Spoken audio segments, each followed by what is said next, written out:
Hi guys, welcome back to this channel. In this video I'm gonna show you how to remove a background of video in Capcut. So here I've already on the Capcut apps, and then I'm going to, let's say, remove the background of this video. I'm going to open it first.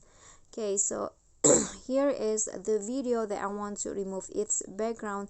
So what you need to do is you can just click on the video that you've added before, and then swipe it until you find the remove background option. Click on that and then choose remove background.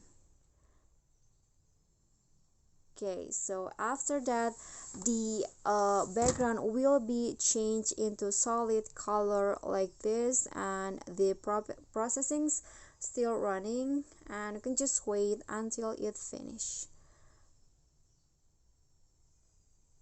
Okay, so the background has been removed like this.